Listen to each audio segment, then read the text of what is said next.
Secrets of Self-Made Millionaires.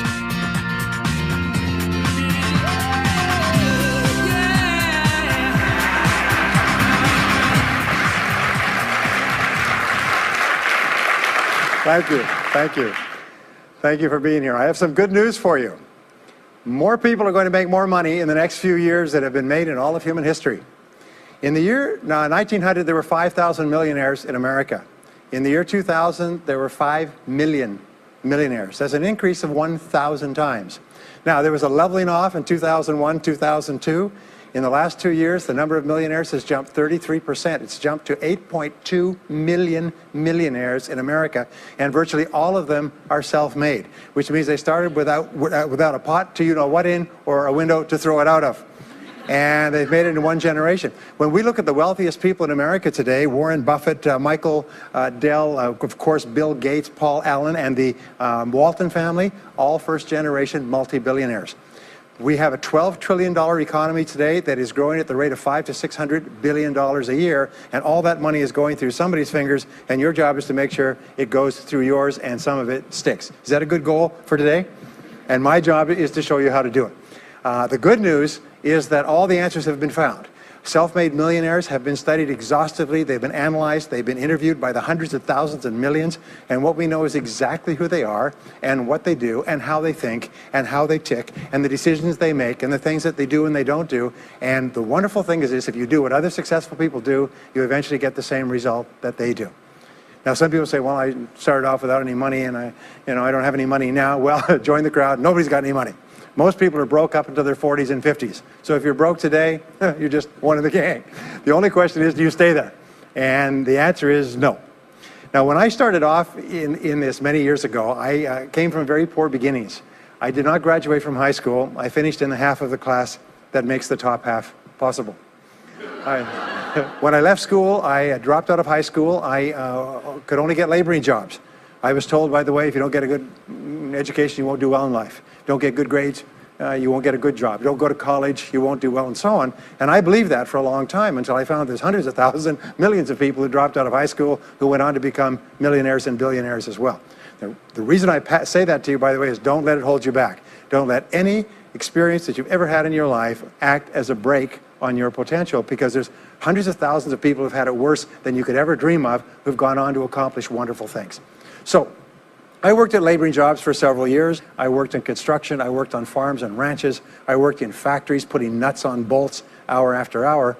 And one day, in a state of frustration, I began asking this question: why is it that some people are more successful than others? Now, in the Bible, there's the line that says, "Seek and ye shall find, for all who seek findeth. Ask and the door will be opened." So I began asking other successful people, what are you doing differently from me? And they told me, and I did it, and I got better results. I got into sales when I could no longer get a laboring job, like many of you.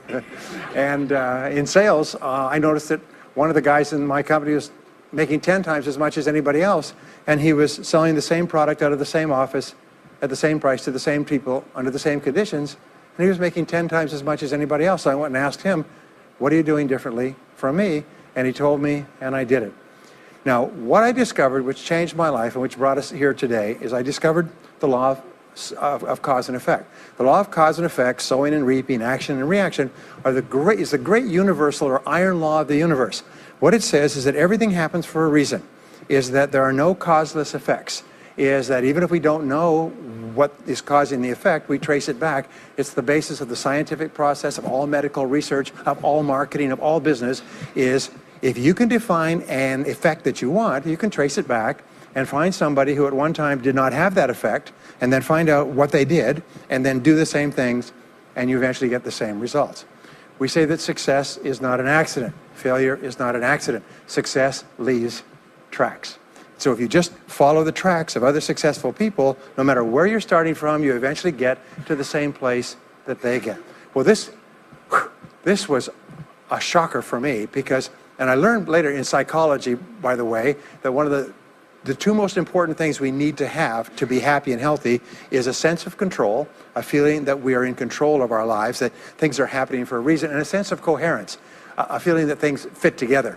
Well, when I realized the law of cause and effect explained everything, I thought, wow. So in sales, I went to the top of my sales force. I read and I learned, attended courses, and especially I applied what I learned. And then when I got into sales management, I again read the books and took the courses and asked for advice. And when I got into real estate and importation and development and manufacturing and distribution and a whole series of businesses over the years, the first thing I did is I asked, how does it work? How do people succeed in this field?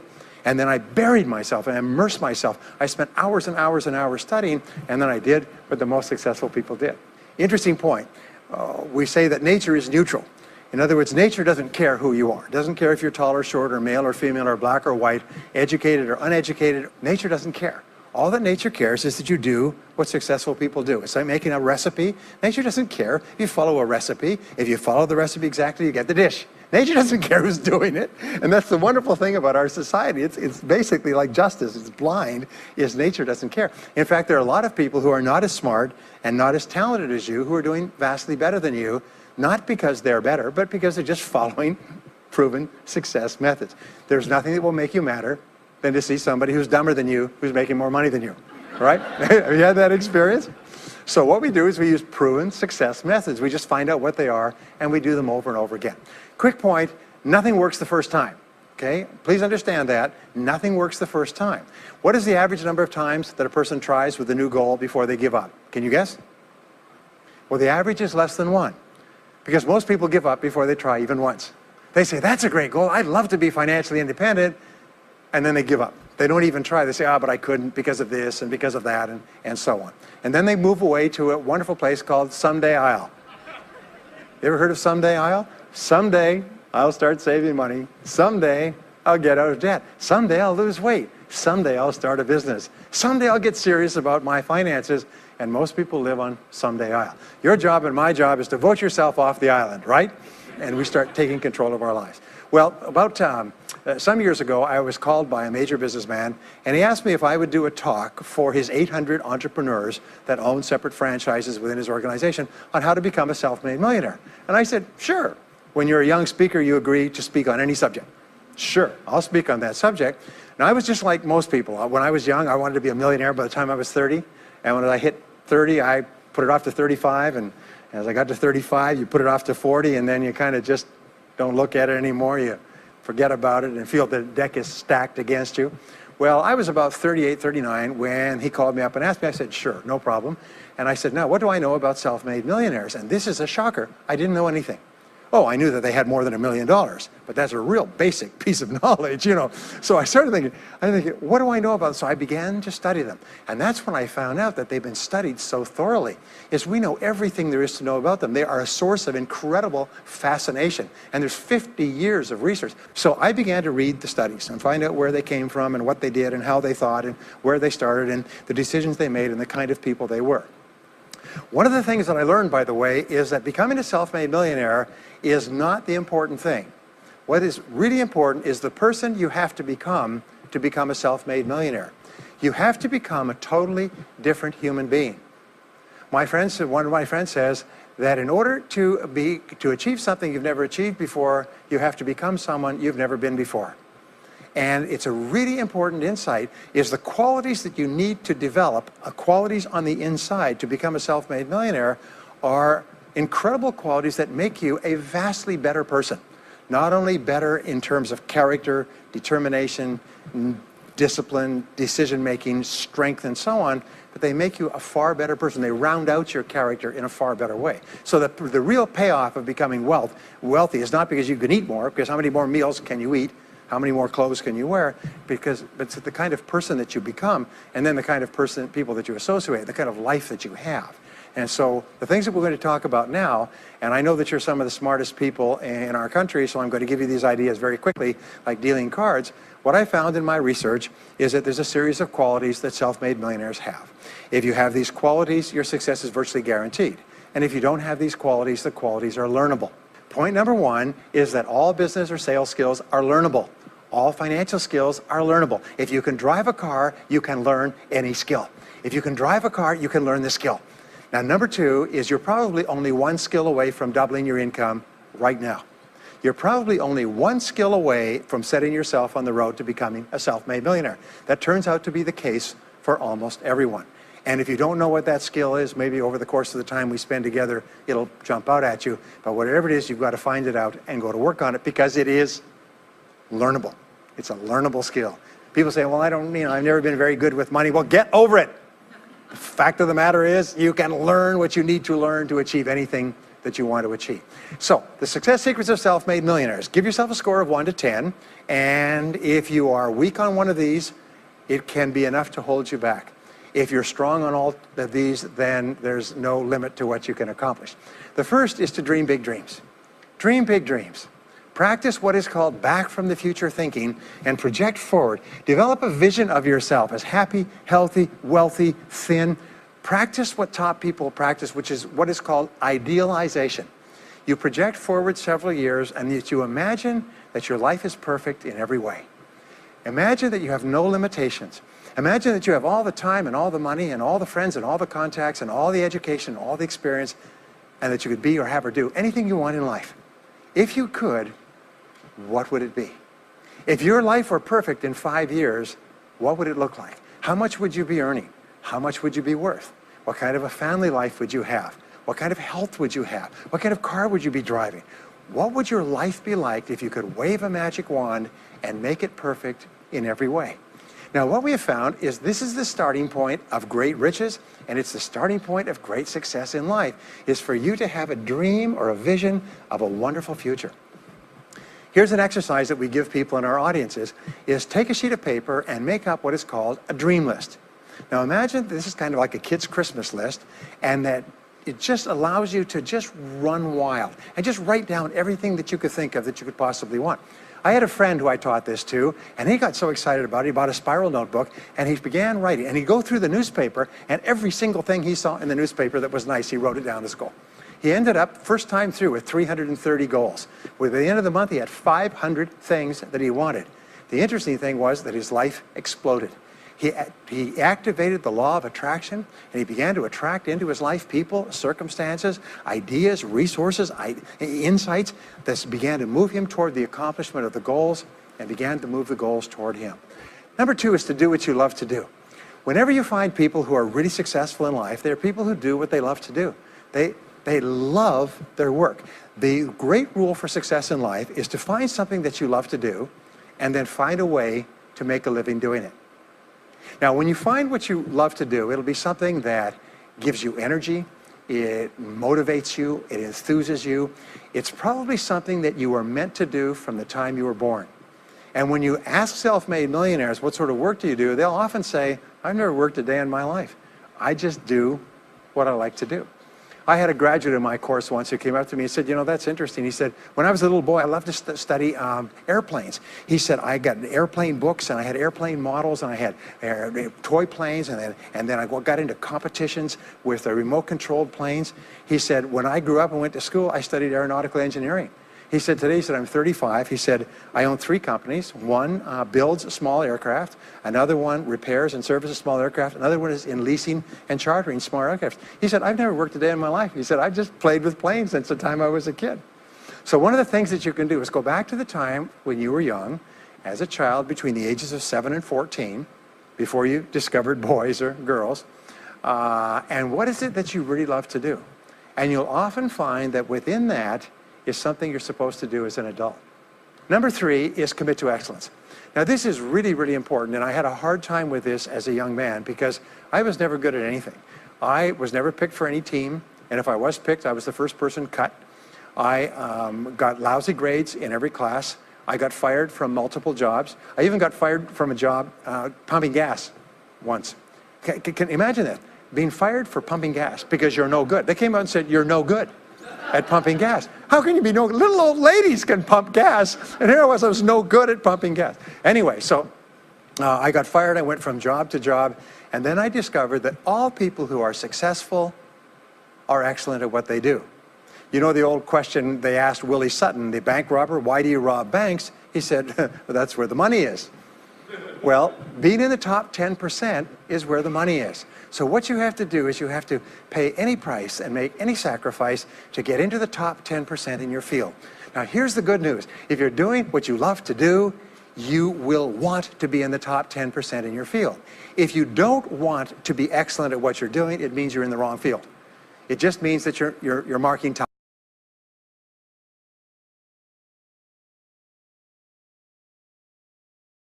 And this kind of an attitude means that you have no future. You have a very shaky present. That crackling sound you hear is the ice breaking under your feet, okay? And you have no future, because if you're not doing what you love to do and throwing your whole heart into it, you're just marking time. But everybody is designed so that there is something that you love to do that you can do well. And the fact that you love it means that you probably have the ability to excel at it. So make this decision to get into the top 10%. And let me tell you what changed my life. Here I was struggling in my late 20s, and I learned this. It was a breakthrough thought. Is that everybody's in the top 10% started in the bottom 10%. Everybody who's doing well was once doing poorly. Everybody who is at the top of your field today was once not even in your field at all and didn't even know it existed. What that means is that if you're willing to pay the price and work hard and make the sacrifices, you can get into the top 10%. Now, how long does it take? It doesn't take a week or a month. Most people are really impatient. And to achieve mastery in your field takes 5 to 7 years. People say, 5 to 7 years? Geez, I'll be 5 to 7 years older before I start enjoying the big rewards. Well, how much older will you be in 5 to 7 years anyway? Now, here's an important point. Are you ready? The time is going to pass anyway. The time is going to pass. 5 to 7 years from now, 5 to 7 years will have passed. The only question is, are you going to be at the top of your field, or you're still going to be down there with the mediocre 80%? And the wonderful thing is this: is nobody's better than you, and nobody's smarter than you. If anybody else is at the top of their field, it means that you can be at the top of your field. Just go to them and find out how they got there, because they started at the bottom. Now, it may take longer for some people and less for others, but everybody who puts one foot in front of the other and keeps moving eventually gets there. And that's where all the rewards are. And not only that, that's where all the joy in life is. When you're really good at what you do, you feel wonderful about yourself. You're respected and esteemed by everybody around you. You can write your own ticket. You can open any door when you're good at what you do, because you get up in the morning and you know you're good. And that is more important than the rewards that go with it. The next key is to develop your unique talents and abilities. Every single person is designed from infancy with special talents and abilities that, if you develop them to their height, can enable you to accomplish anything you want in life. Everyone is genetically structured to be able to do something superbly, to do something they enjoy, to do it well, and to get great satisfaction from it. Peter Drucker often asks the question, what are you good at? What are you good at today? What should you be good at? What could you be good at? What will you be good at? And so one of the questions that we ask is, looking back in your life, what has been most responsible for your success up to now? What has been most responsible in the past? What is it that you have done that has gotten you the best results? Because, as we said before, success leaves tracks. And if you look back into your past, you'll often find indicators that guide you to your future. Do you remember that fellow that won $300 million in the lottery? He was a high school physics teacher. And they asked him what he's going to do with it. He said he's going to take a week off and then get back to work, because he doesn't want to give up his job teaching high school physics, because he loves his work so much. That is a person who's in the right place for him. And now he can just drive to it in a nicer car. Anyway, now the next key to becoming a self-made millionaire is to see yourself as self-employed. What we found is the top 3% of adults in our society see themselves as self-employed. They see themselves as in charge of their own lives. When I started off my career as a young man, I was 21 years old, working as a construction laborer, living in a one-bedroom apartment, broke, taking buses 2 hours every morning to get to work, and buses 2 hours to get back. I still remember that, and I still remember a light going off one evening. I was sitting there in my little apartment, in my little kitchen alcove, and I suddenly realized that I was responsible, that I was in charge of my own life, that no one was coming to the rescue. And it was one of the great turning points in my life. So what you find is that all exceptional people are highly responsible people. They look upon themselves as self-employed. Sometimes I'll ask an audience, I'll say, how many people here are self-employed? And some people will raise their hand and some won't. I'll say, now what's the true answer to this question? And the true answer is that everyone is self-employed. The biggest mistake you could ever make is to ever think you work for anyone else but yourself. Even if someone else signs your paycheck for you all your life, the most valuable people in any organization are the people who treat the company as though it belongs to them. They see everything that happens as affecting them personally.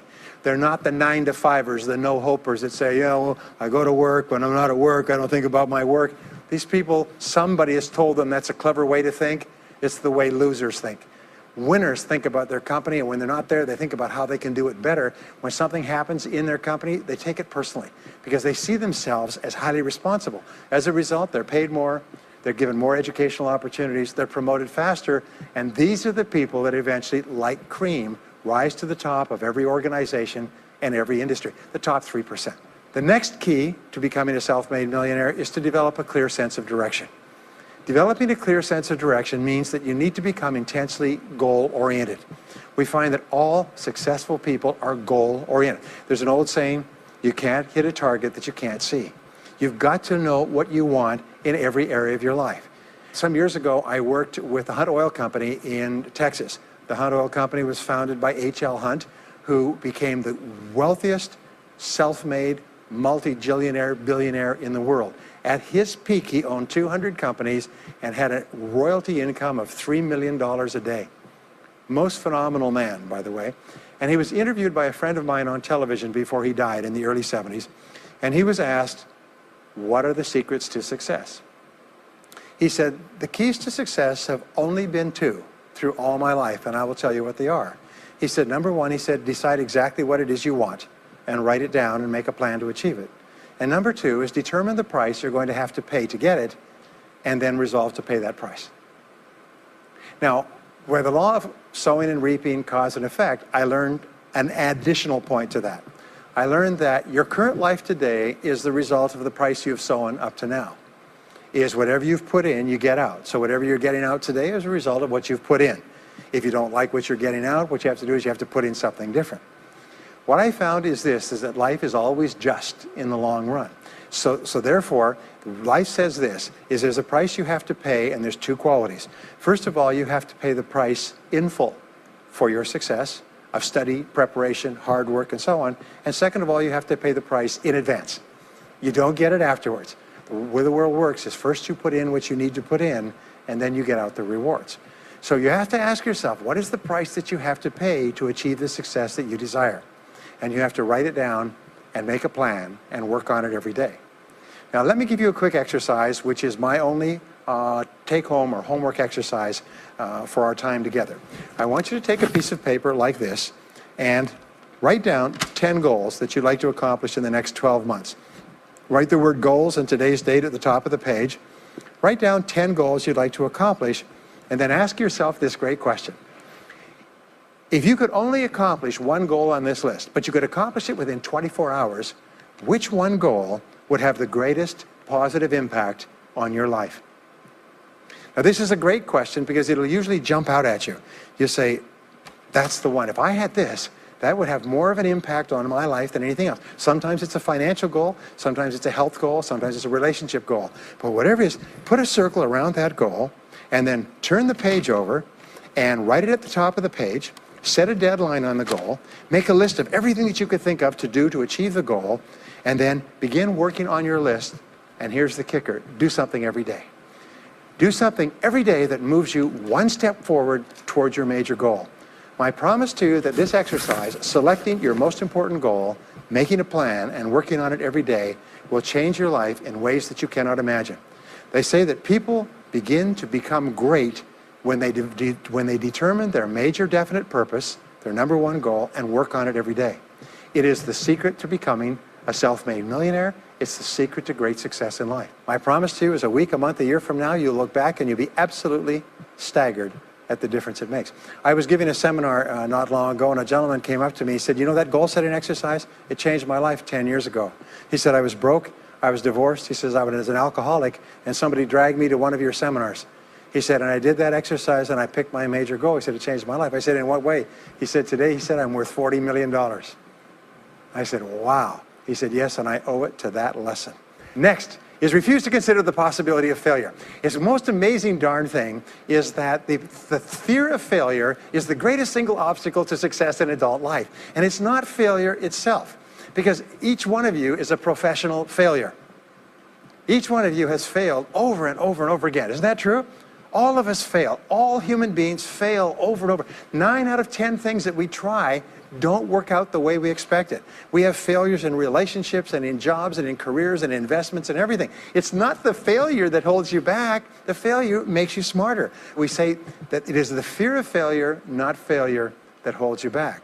And the way that you overcome failure is you never consider the possibility of failure. The rule is this, is there's no such thing as failure, there's only feedback. Is when you try something that doesn't work, you get feedback, not failure.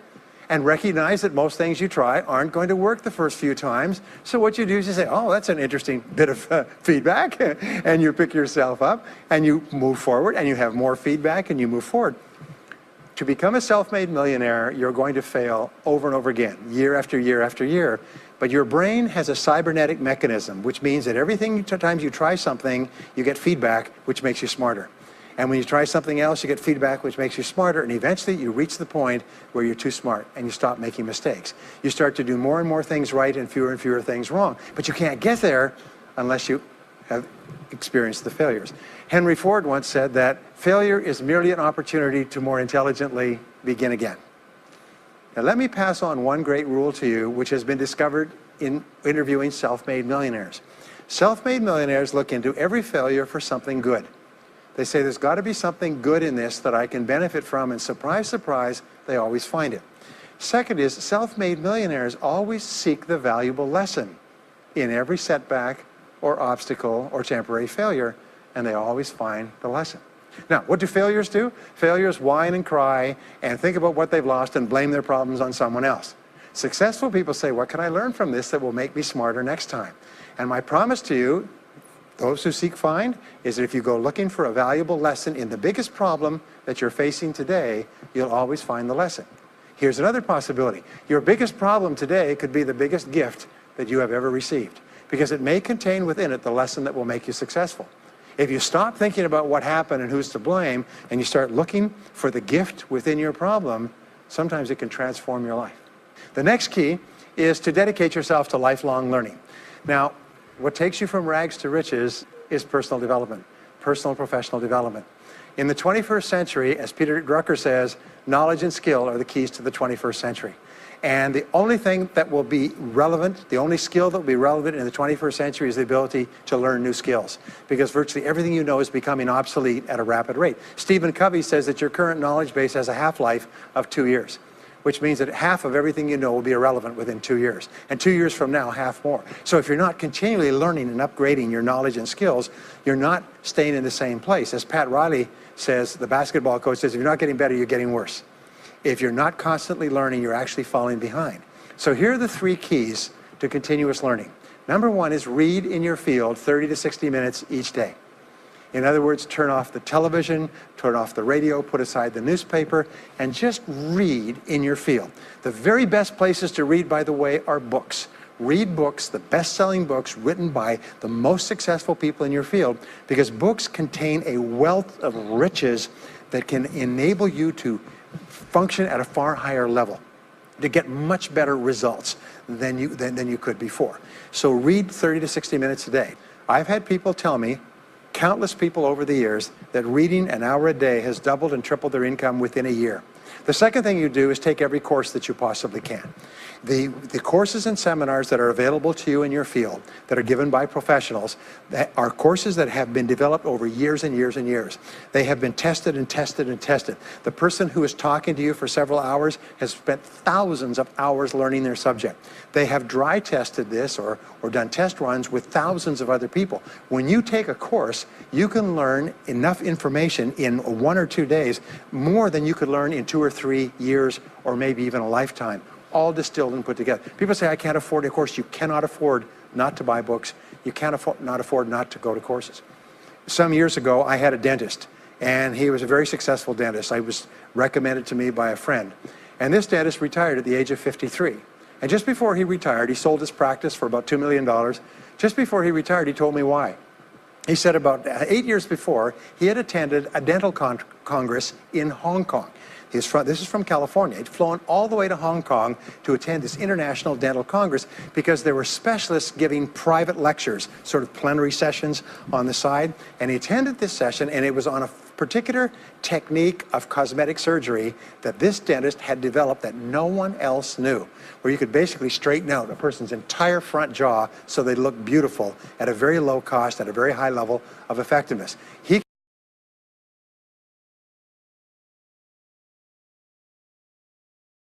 Every dentist sent their families, members, and themselves to this dentist. He was able to charge whatever he wanted to charge.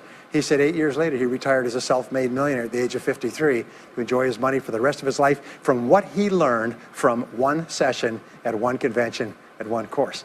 Now, that is a true story, and maybe it's an exception, but you can never tell where the information is going to come from.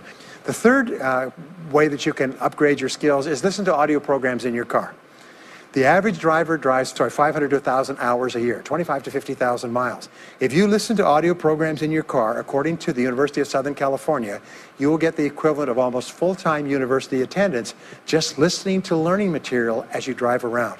It can totally and profoundly change your life. Very, very important. Here's an interesting point. The more you commit yourself to becoming the best person you can be, the more you like yourself and respect yourself. The more energy you have, the bigger goals you set for yourself, the more you persist. When you invest in yourself and you read and learn and upgrade your skills, you're telling yourself, wow, I am a person with a great future, and it's up to me to maximize my potential. And your self-esteem goes up, your self-respect goes up, your sense of personal pride goes up, and you started to get promoted more and paid more in every part of your life. Well, the next is to develop a workaholic mentality. In our society today, you hear all these people talking about take it easy, have balance in your life, relax, lean back, have fun at work, happy, get along with your coworkers. This is loser talk. Loser, loser, loser. Now, there's a time in your life when you can back off, all right? You can take it easy. But that's when you've made it, not before you've made it. Because before you've made it, you're in a competition with hundreds of thousands of millions of other people, like at the Olympics, who also want to make it. And in order for you to win, you are going to have to work harder and work better and work smarter than they do. So the rule is to develop a workaholic mentality. What does this mean? It means that you start a little earlier, you work a little harder, and you stay a little later. Use what I call the 40-plus formula. The 40-plus formula says that working 40 hours a week gets you survival, and that's all. You work 40 hours a week, you survive. You make no progress. You don't go ahead. You just barely hang on. Every hour that you invest in your work or yourself over 40 is an investment in your future. So you can tell what your future is going to be with unerring accuracy by looking at how many hours over 40 you put in. Now, how many hours does the average self-made millionaire in America work until he passes the $1 million mark? 59. Some of them work 70, 80, 90. The average is 59 hours. How much does the average top executive work? 59 hours. So that's rule number one, is the hours you put in over 40. If people say, well, my office is locked and I can't get in more than 40 hours a week, then good. Then spend the rest of the time investing in yourself, getting better at your work when you do it. Now, here's my second principle, and this principle changes your life. It is this, is work all the time you work. When you work, work, don't play. Fully 50% of working time today is wasted, and it's wasted in idle conversation, personal business, family phone calls, surfing the internet, reading the newspaper, drinking coffee, long lunchtimes, coming in late and leaving early. And then the other 50%, you're scrambling because you're behind because you wasted so much time fooling around. Now you start to work, and you don't work on high priority tasks. You try to get rid of all the little stuff. So what happens is the big tasks begin to build up like an avalanche overhang, and they cause enormous stress. And you go home at night and you're thinking about this job, I've got to get this project finished, but I can't discipline myself to stop talking to my coworkers. Every time one of them comes in, like automatic, like a conditioned response, it's blah, blah time. Chatter, chatter, chatter, chatter, chatter, chatter, chatter, chatter. No, what you have to do is work all the time you work. If someone comes in and says, hey, you've got a minute to talk? You say, yes, but not now. Why don't we talk after work? Meanwhile, I've got to get back to work. I'll tell you what, why don't you go down the hall and ruin his career? But don't stand here and ruin mine. It's really important. There's a great story of a little girl goes to her mother and says, Mommy, why is it Daddy always brings his briefcase home and he works in the evenings and he works on the weekends and he doesn't spend any time with the family? And she says, well, honey, you have to understand, Daddy can't get all his work done at work, so he has to bring it home. She said, why don't they put him in a slower class? Next key is to get around the right people. This is a key for becoming a self-made millionaire, is get around the right people. Dr. David McClellan at Harvard did studies for 25 years looking into why it is that some people succeeded greatly in life. What he found was as much as 99% of your success in life is going to be determined by what he called your reference group. Your reference group are the people with whom you habitually associate. They're the people that you associate with at work, the people you associate with home, your church, your political party, your social circle. What he found in working with people is that changing a person's reference group totally transformed the way they think. Why? It's because we are like chameleons, and we absorb through the skin the attitudes, the opinions, the behaviors, the style of dress, the style of speech of the people with whom we associate most of the time. If you start to associate with winners most of the time, you find that they have a totally different worldview. They're positive, they're upbeat, they're focused, they're learning, they're growing, they're positive of what they're doing, and you start to become like that. We know that our relationships determine 85% of our happiness or unhappiness in life. In other words, if you have bad relationships, personal relationships, they will drag you down worse than a sea anchor. If you work for a bad boss, it'll destroy all your joy in work. If you have one negative coworker, they found that one negative person in an office can cast a blackness over the whole office because of his or her negativity. And so the most important thing you do is you choose your relationships with care and only associate with people that you like and respect and enjoy being around. Next is be prepared to climb from peak to peak. One of the keys to becoming a self-made millionaire is to realize that life is never one continuous train. It's always up and down. So it goes up. Like if you climb a mountain peak, you have to go down into the valley before you climb the next peak. So all of life is cycles and trends. All of life is cycles and trends. And there's up cycles and there's down cycles and there's up trends and there's down trends. The question is, what is the general direction of your trends? We say this, is that life is 2 steps forward and 1 step back. Successful people focus on the 2 steps forward, and then they protect themselves on the downside. They build up cash reserves. They put in stop-loss orders on their stock market. They very carefully watch what they're doing. So they try to maintain that 2 steps up, and then make sure that the 1 step back is not so far. And then they want to make sure that this curve is generally upward, so that each time there's a step back, they're still further ahead than they were before. The next one, which is to develop resilience and bounce back. Developing resilience and bouncing back is one of the key qualities of self-made millionaires, because as I said right at the beginning, most things won't work. This is a very interesting point, is that you're going to be knocked down over and over again. And what we know, as my friend Charlie Jones says, is you have to bounce, don't break. And when things go wrong, bounce. And so what I learned many years ago was this interesting technique of what is called mental rehearsal. And mental rehearsal says that you mentally prepare for the inevitable downturns before they occur. So you say, all right, in the course of life, things are going to go wrong, but when they do, I'm not going to become upset. I'm not going to get mad or angry or anything else. I am just going to take it and learn from it and pick myself up and keep going. Sometimes I ask this question, does anybody here have any problems? Everybody says yes, everybody's got problems. Well, here's the rule, is all of life is a continuous series of problems. They never end. The problems just keep on coming, like the waves of the ocean. The only break in this unbroken series of problems will be the occasional crisis. So life will be problem, problem, problem, problem, problem, problem, crisis. Problem, problem, problem, problem, problem, crisis. It's like the waves of the ocean. 6 problems and a crisis, 6 problems and a crisis. Which means that everybody here is either in a crisis right now, has just gotten out of a crisis, or is just about to have a crisis. So what we have found is this, the hallmark of superior people, 30 years of research, is how you respond to a crisis. How you deal with problems and how you respond to a crisis. And what we have found is this, is superior people look for the solution to every problem. They don't allow themselves to become upset and angry. When something goes wrong, they say, okay, what's the solution? And they become intensely solution-oriented. When you have a very intense problem, that stimulates creativity to solve the problem. So what you do is you write and define the problem clearly. If you have a problem, you say, wait a minute, what is my problem? what is it that I'm worried about, and write it down. And the very act of defining a problem clearly often triggers the solution to the problem. One last technique that I want to give you with regard to your major definite purpose. And if you only do these two things as a result of our time together, they will transform your life. You've already identified the one goal that can have the greatest positive impact on your life. Now what you do is you take that goal and you write it at the top of a page in the form of a question. And you say, let us say your goal is to double your income. That could have a major impact on your life. You say, what are all the things that I could do to double my income in the next 12 months? Write it as a clear question. Even better, if you're earning $50,000 a year today, write, what could I do to earn $100,000 over the next 12 months? The more specific the question, the better. Then you devote yourself to writing 20 answers to this question. You must write a minimum of 20 answers. Work harder, work smarter, start earlier, stay later, change occupations, upgrade my skills, whatever it is, keep forcing yourself to write till you've written 20 answers. We call this mindstorming. The first 3 to 5 answers will be easy. The next 3 to 5 answers will be difficult. The last 10 answers will be incredibly difficult.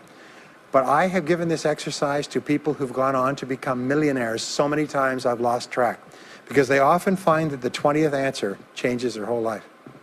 And if you've ever done this once, it's absolutely staggering. More people have become millionaires with this simple idea of mindstorming, what I call the 20 idea method, than any other single method of creative thinking ever discovered. Once you've got your 20 answers, pick one answer and take action on it immediately. Once you've got, it doesn't matter what it is, just take one answer and take action on it, and that will keep you thinking and acting creatively all day long. The next key to becoming a self-made millionaire is to become an unshakable optimist. An unshakable optimist means that you think and talk about what you want most of the time.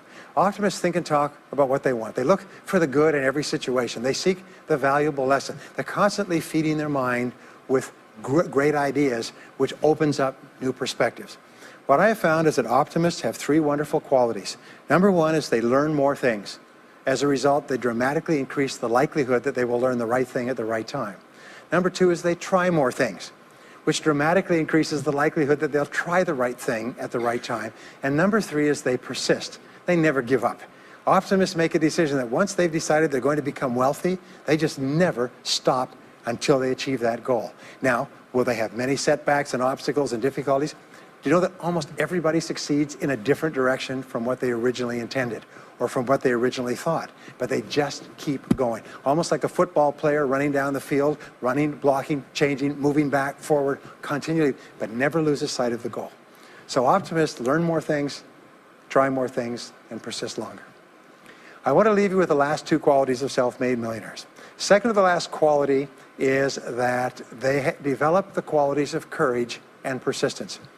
I said before, the biggest single obstacle to success is the fear of failure.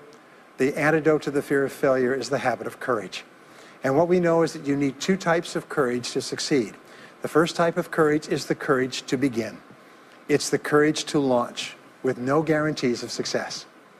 Someone once said that if all obstacles must first be removed, nothing will ever get done.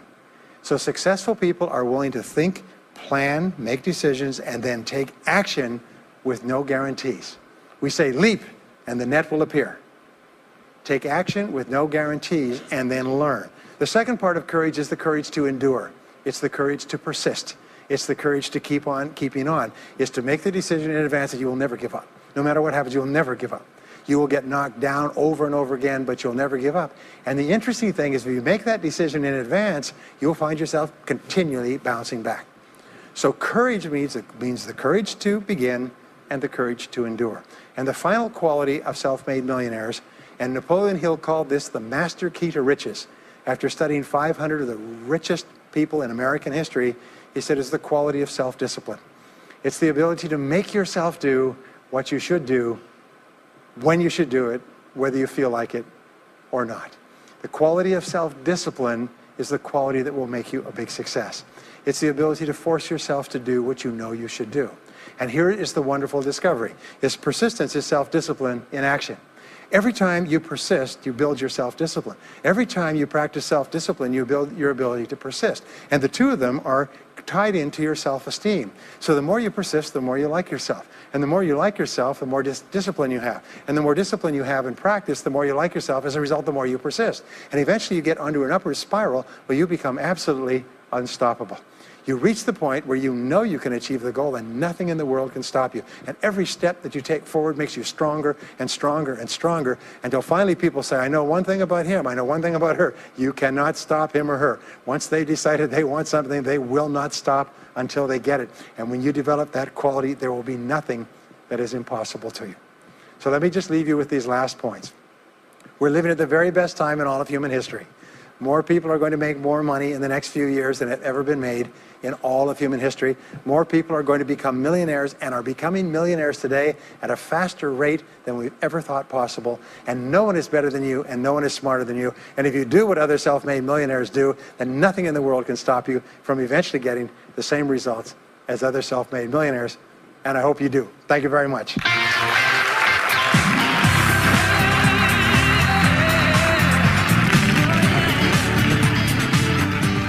We hope you've enjoyed this special presentation of Brian Tracy's Secrets of Self-Made Millionaires. If you would like to own a copy of this program or any of Better Life Media's programs, please visit our website at betterlifemedia.com, where you'll find all types of valuable life improvement information.